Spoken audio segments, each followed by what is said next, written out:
Chapter 19, The Prison on the Plains. The Prison on the Plains. Nalya walked along yet another stark white passage, making note of the way in preparation for their return journey, the bright open walkways making it difficult to remain inconspicuous as she followed the gnome whom they now knew as Tadget, Hairdalis just behind him and practically twitching in his eagerness to reach his friends. Nalya sent a frown to the actor's back. If she was honest, she was having mounting reservations concerning Hairdalis, the discovery of his less than honest approach toward them so far putting the bard in a very different light, as someone far more opportunist than altruist. She thought back to the way he had stared so adoringly up at Realis in the theater. It was clear to anyone with eyes he liked the actress, and yet here he was happily encouraging Ares' affection in the meantime. And the silly girl was just going along with it. Nalya frowned, a strange jealousy warming her stomach as she considered the young woman whom she had been so ready to welcome into her confidence. Hairdalis or not, she was still holding Ares accountable for her own actions. After all, he had owed Nalya no allegiance. "Along here, it's just up ahead," came Tadget quietly, disappearing down a passage to the left, the bard on his heels. Nalya nodded to herself and followed the pair, careful not to touch the fleshy portals that were pulsating like great boils along one side of the walkway, the girl revolted by the mere sight. That she wanted to spend her life helping others was true enough, but she wasn't really sure whether traveling to other planes was for her, especially when it was to rescue people who had done nothing so far but lie and trick them.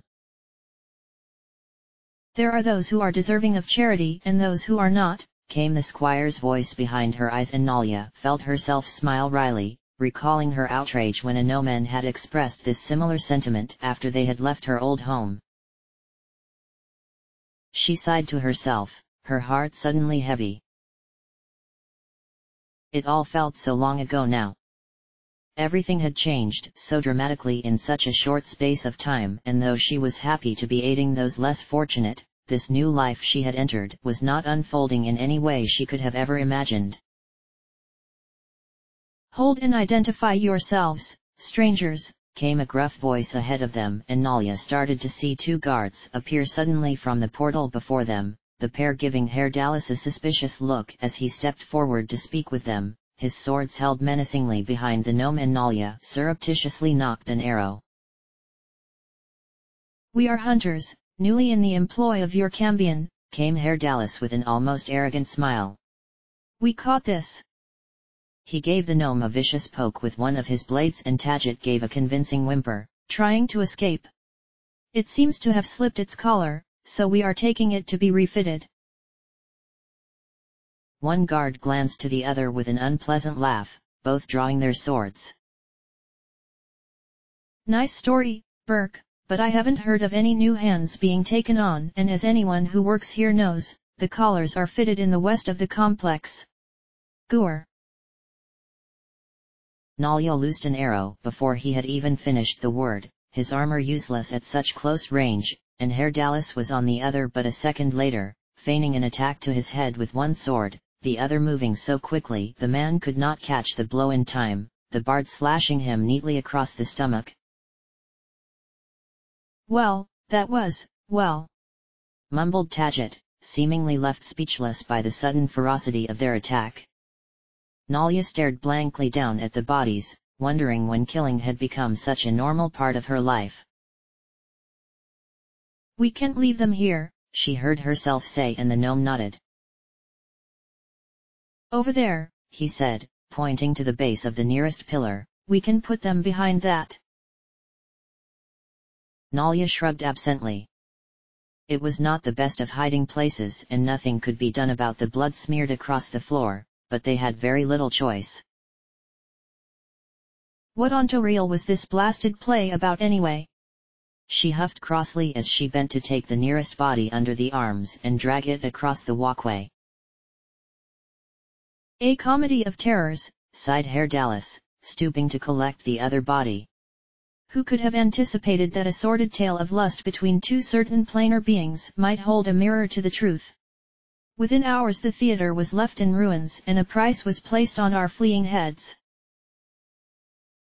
Nalia rather thought it served them right for performing a play that even the writer did not wish to be associated with. If in the same situation, she would have at least assumed the play would be just plain rubbish, even if not inflammatory. And now Duke Darkwood pursues us with a thirst for revenge that will not be quenched, he said, shaking his head as they continued on their journey after the gnome. A high factol of the fated, a faction that believes to take something is to own it. So he did not likely come by his lofty position through hard work and diplomacy then, she commented dryly, and the bard gave a humorless laugh. No indeed, he will have fought to take it from those strong enough to have secured it before him. He is a creature of power almost unimaginable. If he arrives here before we leave, I cannot believe we will escape alive. Here, came Tadget, and Nalia glanced up to see a small chamber opening at the end of the passage, another walkway leading off to the north where she could just see the figures of more guards milling about. The cells are just along that passage. We can wait behind those. He finished, pointing to a couple of the thicker pillars. Nalia frowned slightly. It's rather exposed. Tadget nodded, but crossed to one all the same. Yes, but the best we have, I'm afraid. The gnome grinned. Let us hope your friends work quickly,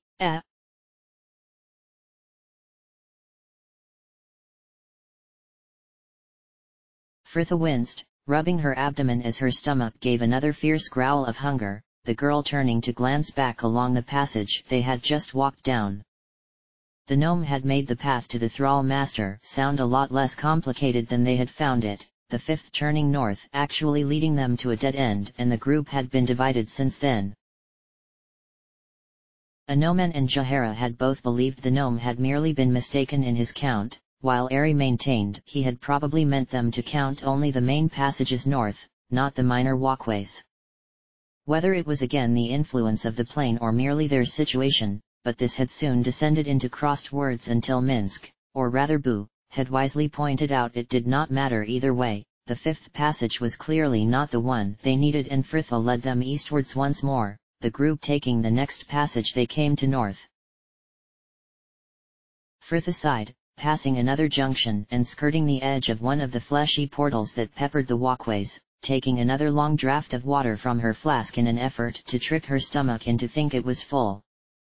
They had been traveling north for a while now, Fritha wondering when she would finally admit defeat and turn them all around to try a different passage, when up ahead another junction swung into view, a pair of huge doors set just within the eastern walkway, hanging there like the fossilized ribcage of some great planar beast. Fritha stopped, pointing them out to the others behind her and holding a finger to her lips as they continued on, the girl reaching the doors and pausing only to draw her sword before pushing one open. Inside, a huge stark arena was laid out before them, and Fritha was left in no doubt that they had reached their goal. White-tiered walls rose up around them, the highest crowned by a row of the twisted bone pillars, giving it the feeling of some great cage, the chamber above open to the silvery sky, while at the opposite end, upon a huge throne of the same gnarled bone, sat the master of the thralls. The creature was huge, a black-skinned and muscular man who would have dwarfed even Minsk, broad shoulders supporting two leathery wings, while from his head a pair of thick black horns curved in a wide arc back from his forehead. He was not armed as far as she could see, in fact he wasn't even what she would considered as dressed, the demon proudly displaying well-muscled arms and chest, wearing only a pair of heavy golden bracers and some kind of plated metal loin-cloth, though whether it was for modesty or decoration, Fritha did not like to ponder. He did not appear to have noticed them, occupied as he was by the fight that was currently taking place, a dark elf battling a minotaur, the elf badly wounded, one arm torn off at the elbow, and Fritha had the feeling that if he had not been controlled he would have given up the fight long ago. The others' thralls were sat in rows on the lower few steps of the arena, all armed, and watching the ongoing fight with blank eyes. Frithha glanced back, beckoning for the others to follow her as she took a step onto the first tier, climbing to the same level as the demon's throne and marching along the step towards him, the girl noticing as she drew closer, a dark gold chain about his neck, a plain blue sphere hanging from it and glowing faintly, the orb of mastery. A scream from the arena, the demon laughing deeply as the drow was finally cut down, and Frithha could not feel anything but happy that his suffering was over even as the demon turned to order in the next pair of thralls and finally noticed their group. What? Who are you? Frithha quickened her pace, determined to reach him before his suspicions were raised, saluting with her sword as she walked, her tone clipped and respectful. My lord, we bear a vital news. Some primes have infiltrated the prison, bent on rescuing a troop of cagers the hunters recently brought in. The demon was on his feet in a moment, huge wings unfurling at his back, and Frithha felt suddenly very small as she halted before him. By the abyss! He roared, clearly alarmed. Does the warden know? She grinned darkly. I hope not, we're the primes. He lunged at her instantly, his fury evident, the girl dodging the blow neatly, Jaehaera slamming her staff into his exposed flank while Aerie sent a blast of energy down into the thralls who were racing up the steps to defend their master, Minsk, and Anoman taking up positions on a lower step, ready to hold them back. Frithha ducked another swipe at her, dancing past the demon's claws to slash along his wing, the creature roaring angrily as Aerie released another spell, and the troll Anoman had been struggling with was suddenly frozen, the squire turning immediately to knock back a pair of elves who were trying to break through. Minsk was having trouble with the thralls as well, currently trading blows with the Minotaur, the creature's axe swinging in wide arcs, and Jaehaera turned quickly to defend the ranger against the orc who had come to join the fight. Frithha stepped in, placing herself between the druid's now unprotected back and the demon, bringing her sword up into a hanging guard, the creature anticipating the move and throwing a clawed hand out to grab her. She leapt back, swinging up to slice the creature neatly across the chest, though he ignored the blow, catching her awkwardly by her chain mail, the demon lifting her easily, her feet thrashing as she struggled in his grip. Minsk roared, knocking back the Minotaur to whirl on them, sword held high, and a moment later Frithha felt herself falling, a spray of hot blood splattering her face. She looked up from where she had landed to see Minsk trying to pull his blade from the demon's forearm, the Minotaur back on his feet and advancing on the ranger. Minsk! She shrieked, and he freed his sword just in time, whirling to cut the Minotaur down in one smooth swing, the demon lunging at his exposed back. Frithha leapt into a crouch, thrusting her sword up into his thigh, the Tayanari throwing back its horned head with a roar, and Jaehaera saw her chance, slipping in her staff to hook the chain it wore and snap the necklace from its neck, tossing the orb immediately to the elf. Aerie! The girl caught it clumsily, instantly starting to chant over it, the orb glowing brighter and brighter when she raised it above her head and threw it to the ground with all her might.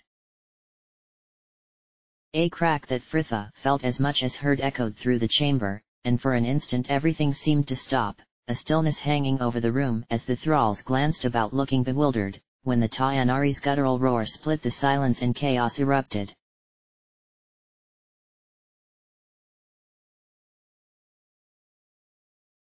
Nalia flattened herself against the barbed pillar, shouts and explosions echoing eerily back along the passage as the last of guards ran past them, the cells now left unattended. The others had clearly managed to kill the Tayanari, and she felt a twist of worry shudder through her. A demon, even a lesser one, was a formidable foe. She only hoped they had all survived the battle unharmed. Well, came the gnome, stepping from behind the pillar opposite with a sigh. I think my work here is done now. Thank you again and good luck. Nalya nodded and he bowed quickly to them both before hurrying off down the passage after the guards. "Come, it's time," said Herr Dallas, edging out from behind the pillar next to her, and they ran across the chamber to the cells, the bard flying along the passage only to stop suddenly with a cry of "Realus!" Nalya caught him, but a moment later, the pair still holding hands through the gnarled and twisting bars of the gate, while others of the troop all crowded forward, laughing and talking, the cell behind them just a small circular chamber open to the void beyond. Realus was chattering breathlessly, her eyes wide as though she expected them to disappear at any moment. "Herr Dallas, my sparrow, I cannot believe you have come. Oh, and who is this? Not one of your friends from before?" Nalya was tempted to ask her who else she considered it could have been, but she held her temper, saying only, "You will all have to move back if I am to unlock the door." The troop obliged her instantly, and she dropped to her knees before the gate, drawing a long metal pick from the wallet on her belt and moving to work the lock. The gate was made from the same material as the strange bone-like pillars there, the surface smooth and warm, and she bit back a sigh of frustration as the mechanism within seemed to almost twist and alter to foil her efforts. "Have you got it yet?" hissed the bard urgently, and Nalya shot him a look. "I am trying. This lock is like nothing I've ever encountered before, it keeps changing, almost as though it's, she cried, the pick jolting in her hand, and she drew it from the lock to find half of it just gone, snapped clean away. "That does it!" she shrieked, throwing the broken pick along the passage in her temper and fumbling in her bag to draw out a heavy glass bottle. If this didn't work... "Right, this would normally take too long on a metal lock, but on this stand back," she commanded, carefully removing the glass stopper, and everyone shuffled to the back of the cell. "You too, Herr Dallas." And without waiting to see if he had complied, she emptied the entire bottle over it, the lock groaning shrilly as the acid ate through, one of the actors giving it a sound kick for good measure, and at last the gate swung open. "You have done it." "Come, my birds," laughed Herr Dallas, ushering them through the gate. "The other primes await us even now, and together we will make good our escape." Realus nodded once, sweeping over to Nalya to take both her hands. "And I must thank you, my dear. I am so sorry you have been dragged into all this, it is all my fault." Herr Dallas shook his head, moving to lay a soothing hand upon the woman's arm. "Sweet Realus, we all performed the play, you never could have known it was not fiction." "Oh Herr Dallas," she cried dramatically, dropping Nalya's hands to whirl on him. "There was no mystery writer. The play is mine, down to the last word." The bard looked rather taken aback, staring round at them all, some of the troop looking disgruntled while others seemed unconcerned, though none looked particularly surprised by this revelation. Herr Dallas's mouth was slightly open, as though he did not know quite how to reply, though it was not his voice that at last broke the silence. Nalya stood before them almost shaking with outrage that after everything, the actors had brought all this on themselves. "What is wrong with you all?" she shrieked, unable to believe how she and her friends were risking their lives to rescue such dishonest and foolish people. "First the gem and now this. You speak lies as readily as the truth." "Now really," came Realus almost reproachfully, the theatrics suddenly gone from her manner. "None of this was intentional, my dear. We merely acted as our new role as outlaws dictated. Any mistake would have meant our deaths." Nalya glared back, her manner hard. "That may well as be, but I sincerely suggest you do not mention any of this to the others, or it could well do."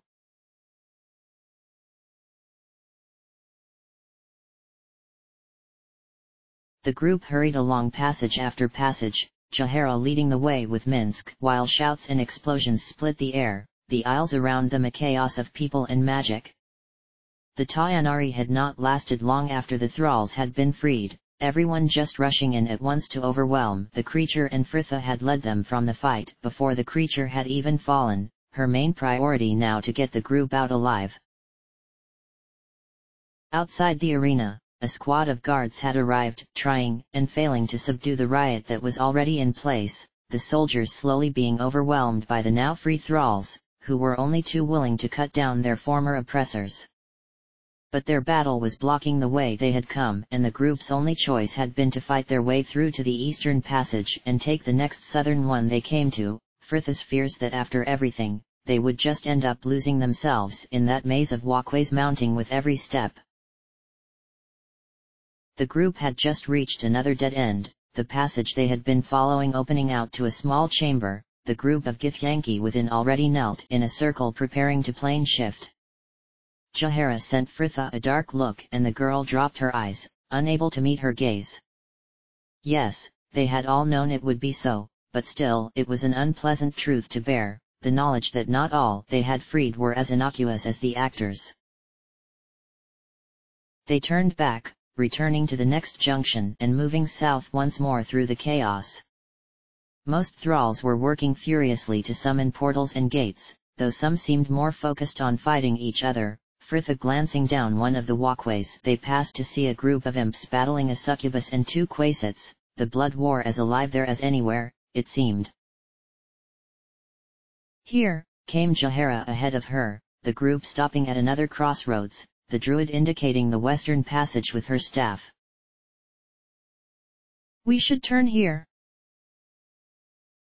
Are you sure? Came Ari tentatively. I don't think we're south enough yet. We should carry on this way, until the next junction. Jahara snorted crossly, and everyone seemed to turn instinctively to Fritha, the girl's stomach sinking. They had doubled back so many times now she really wasn't sure either way. Everyone ducked as another explosion roared overhead, a group of drow charging down the walkway and barely sparing their group a glance as they pushed roughly past them, shouting angrily to each other as they disappeared off along the southern passage. Fritha took a step onto the western walkway. Definitely this way. They hurried on, past more thralls and portals, the way slowly growing quieter as they went, and Fritha was just beginning to worry that her faith in the druid had been misplaced, when they rounded a bend in the passage and she could finally see the chamber they had arrived in up ahead, Nalia, Dallas and the other actors already there and waiting. So this was it. Though it was a touch belated and not exactly as she had envisioned, Bard and troupe were reunited and the time for farewells was at hand. Ah, my raven, you return triumphant, I see, Dallas called out as she approached, his eyes shining with a dark glee. The thralls are free and chaos consumes this cage. Well, I'm glad someone's having fun, she commented dryly, sending a smile to Nalia, but the girl just turned away, her arms folded, and Fritha was given no chance to question further as Realis swept in to throw her arms about her. Fritha stood stiffly within, unused to being embraced by people she knew well, let alone strangers. My dear, you have known us for but a short time and yet you bought our freedom with your blood. The only reply she managed to this was a strangled noise of assent, the girl finding it difficult to think past her discomfort, but Realis seemed satisfied enough, finally releasing her to step back and include them all with a sweep of her arm. My friends, it is a debt I can never repay, but I shall try. Here Fritha, the deeds to the playhouse in Athkatla, yours to do with as you wish. I have left instructions with Nalia on how to use the portal stone, and may the Prime treat you well. But how will you escape here? Came Ari quietly from behind her. Realis smiled generously, nodding to a pale and frowning woman stood amongst the actors in dark tattered robes. We met a mage on the way here who is opening a portal to Sigil, and she has agreed to let us join her. We will return to the City of Doors and travel on from there. Come, my birds. Ready, Dallas? Frithha smiled as warmly as she was able and gave his back a hearty clap. Safe journey then, Sparrow. The man glanced to her, then back to the actress, looking torn, when his expression changed to one of resolve and he turned back to Realus, suddenly grave. I cannot come with you, Realus, not this time. What? Chorused Nalia and Jahara, but Realus did not seem as surprised, a melancholy resignation to her face. No. No more plays, Herr Dallas. The bard shook his head.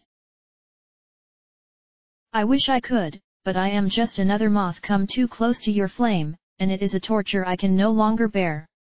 The Prime beckons this sparrow and I must heed its call. The woman nodded once, turning back to Frithha with a sad smile. Then go, Frithha, and take yon lovely moth with you. Miss Realus, the gate. One of the actors cried, pointing to a warm yellow portal currently shimmering in the air behind them, the mage clearly growing impatient with this drawn-out farewell and starting her summoning. Realis nodded, giving Herr Dallas one last smile and hurrying off towards it, the actors coming forward to embrace and say farewell to their comrade before following her. Frithha turned back to the group with a tired smile. Right, let's get back to the Prime. Nalia. The girl took the portal stone from her robes, Herr Dallas moving to her side before she had a chance to reply. Here, I shall summon it, he said with a friendly smile, Nalia relinquishing the stone with barely a glance to him and coming to stand next to her, Frithha sending her a questioning look, but the girl just shook her head darkly. Herr Dallas dropped instantly to his knees as Realus had, placing the stone on the ground before him and drawing a deep breath, opening his mouth to begin the summoning when a feral roar seemed to tremor through the chamber. The bard looked up sharply, and Frithha saw her own alarm reflected in his face. The Duke! He cried, half making to stand again. The Cambion! Cried Ari, and Frithha whirled to see a huge armored figure appear from the junction at the end of the eastern passage, fighting a group of drow, though it was hardly a battle at all. Frithha watched as spells and blows deflected uselessly off the creature's black armor, the demon unhurriedly cutting down each elf in turn, swinging its monstrous sword into them as a farmhand would reap wheat. Frithha felt herself grow cold. Open that portal, now!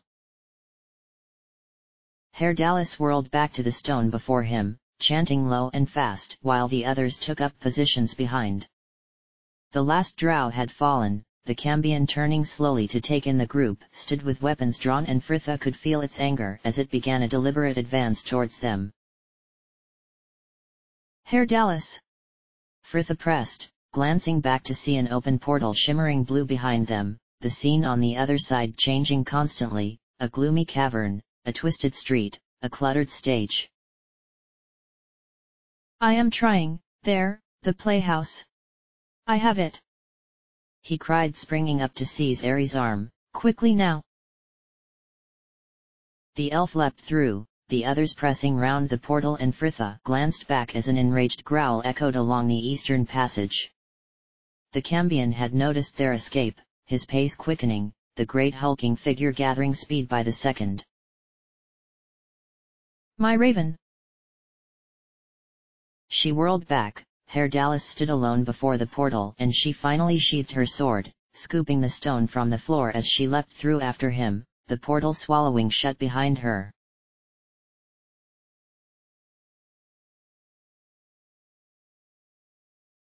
Herr Dallas lay on his back, his eyes taking in the smooth white plaster of the playhouse ceiling. They had done it. He felt a laugh of triumph bubbling up within him, but he had not the breath for it, the trip through the portal leaving him winded. He sat stiffly, ignoring the ache in his hip where he had fallen awkwardly on one of his swords, and looked around.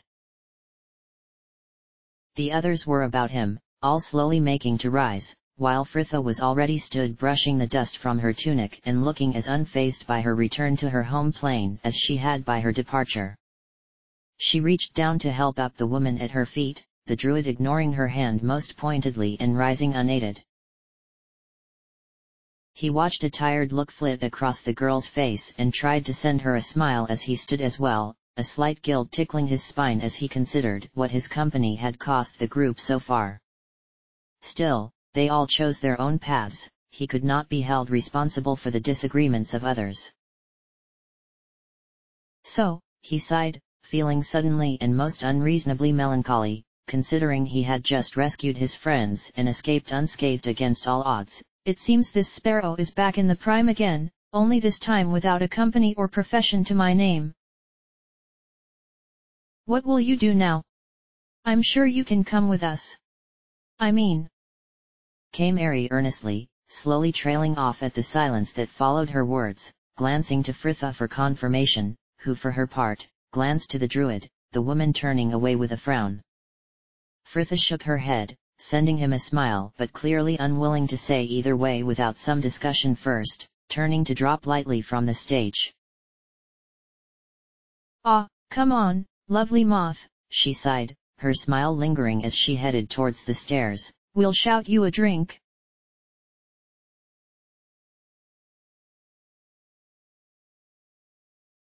Fritha sighed, closing her eyes and breathing in the smell of dust and wax, the timbers groaning faintly beneath her feet as she walked slowly to the edge of the stage.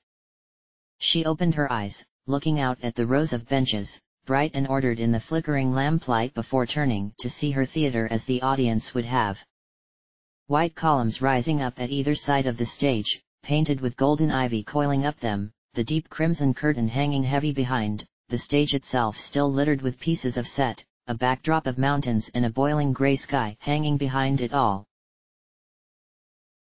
Fritha felt a sudden thrill travel her spine, making the skin of her arms bristle. It was the same feeling she had in Candlekeep, the sheer potential of the place, and she imagined it hanging in sheets above her, pale and shimmering like the northern auroras. Of all the things she had ever been gifted for helping people, this was by far the best. Fritha smiled to herself, leaving the glare of the stage and pushing past the heavy curtain into the wings, slipping through the narrow passage to the cool gloom of the backstage, the peeling whitewashed walls and plain furniture a stark contrast to the gaudy stage front. She wandered slowly from room to room exploring. First to the dressing room, a dozen amber-haired girls walking in with her, flickering reflections in the mirrors that hung before every dresser, the only bare wall stacked high with hampers of wigs and hats and the thick oily face paints. She took the only lit lamp from one of the tables there and continued on into the adjoining room. That seemed to be a huge wardrobe of sorts, and she drifted along the rails of costumes, gowns and robes and cloaks, all infused with the same smell of dust and mothballs. The next few rooms were little more than large cupboards, storing the theater's many props, from the more mundane furniture and other domestic items, through to fake swords and armor, and, most unusually of all, a couple of wired human skeletons and a papier-mâché dragon's head. Her exploration of the backstage over, Fritha had been about to ascend the narrow staircase that led up to the flies, when she noticed a door set in the wall underneath. She pushed it open, expecting to find another storeroom crammed with props, and was surprised to find narrow but high room, the ceiling sloping where the stairs rose above. Its walls were the same peeling whitewash as the rest of the backstage, and the only thing of note about it seemed to be the fact it was almost completely empty, the only exception being an ostentatious gilt mirror that stood floor to ceiling on the wall opposite. What was this place, that stood so empty when the rest of the backstage seemed to be bursting at the seams? Fritha held the lamp up higher, taking a step into the room to consider the huge mirror, almost twice her height and wide enough for three of her. An old dressing room? Perhaps somewhere for trying on costumes? Something stirred within her, and in her mind she saw a pallet on the floor, a heavy blue quilt crumpled upon it and half hidden behind a faded Karaduran screen, the wooden panels painted with peony and butterflies, while the rickety chair in corner held her comb and hair oil, her sword, and belts hung neatly over the back. Fritha felt herself smiling faintly. Home could be found in the strangest of places. Miss," came a hesitant voice behind her, and she started, whirling round to meet a long-lined face under a crop of brown hair in a rather elaborate hat. Grey eyes flicked nervously from her to the empty room behind her, and Fritha realized she must have looked rather odd staring into it as she was. The fact she was armed, a blue-black welt staining one eyebrow, probably doing little to reassure him. "Can I help you?" she offered with a polite smile, and the man seemed to recover himself slightly. "Yes, indeed you can, miss, if you would but direct me to the Lady Realis, I shall disturb your—" He glanced again to the empty room. You no longer." Fritha ran an eye over the man, his thin frame clad in extravagant but slightly worn clothes. It seemed unlikely he was another bounty hunter. She shrugged. "Realis has left and the troupe with her. I own the playhouse now." "Oh," he said shortly, opening his mouth once or twice again as though to continue, but each time shutting it without a sound. "Well, my lady," he began finally, and Fritha could not help but notice the elevation of her title. "I am Higold, a director of plays and theatrics all along the coast of Swords. I had arranged a play for the Sigil troupe to perform, but since they've gone—" He trailed off, clearly considering something as he glanced about him, and when he turned back to her there was a sudden earnest look to his eyes. "My lady," he breathed dramatically. Fritha remained unmoved. "Yes. I know of a new troupe, just formed. Most of them are pretty green, but lots of enthusiasm. If I could secure them for this endeavor, would you still be willing to stage the production, for a cut of the profits, of course?" he added hastily. "And," he continued, clearly assuming that someone who owned a theater would be tempted by, or even had a clue about, such things, "we would defer to your decisions on casting and such. After all, it would be the reputation of your playhouse at stake, and you would be providing all costumes and properties as well as they." He coughed, and looked a touch reluctant to finish. "The wages." Fritha frowned slightly. Samuel, the halfling owner of the 5 Flagons, had mentioned that Realis had left some funds in the company coffers for their intended production. She had been planning to send the money straight over to Galen, but if the playhouse was up and running it would be earning money for her, meaning that even if she was injured or killed, funds to rescue Imoen would still be being raised. Fritha glanced back to Higold, who seemed to be trying and failing to hide his enthusiasm. "Yes. If you could speak with them." "Certainly, my lady patron," he agreed, earnestly shaking her hand. "Until the morrow." He gave a flamboyant bow and swept off, back to the light of the stage, Fritha watching him go with a wry smile. Lady patron. Well, it was certainly better than ballspawn. She sighed gently, knowing she should probably go and tell the others of her plans and discuss how they were to find more work, but she just couldn't quite bring herself to leave the piece of her theater yet. Besides, she reasoned, a certain melancholy creeping back into her mood, it would likely be full of people again tomorrow, she may as well enjoy the place while she could. She closed her eyes, imagining the others all sat about the table upstairs as she had left them. Herr Dallas would be telling some outrageous story, Ari at his elbow, giggling and gasping at all the correct intervals.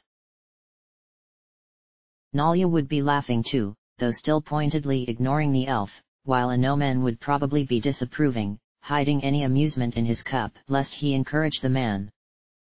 Minsk would likely be enjoying the story as well and probably interrupting the actor with questions in the most amusing way, always with half an eye kept on Boo and Jahara.